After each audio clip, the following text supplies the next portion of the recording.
मिनश्शैतानिर्रजीम बिस्मिल्लाहिर्रहमानिर्रहीम।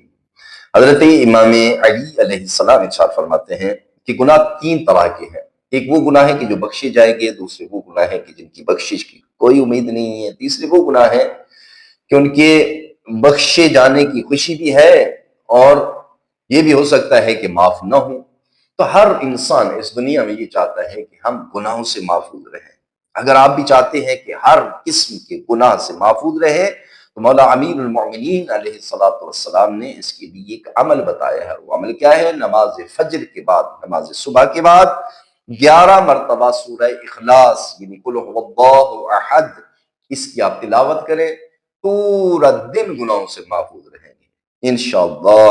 और अगर इसके साथ एक छोटा सा अमल और भी कर लें तो आप रात के जो गुनाह हैं उनसे भी महफूज रह सकते हैं। और वो क्या है? सोने से पहले आप वुजू करके सो जाए।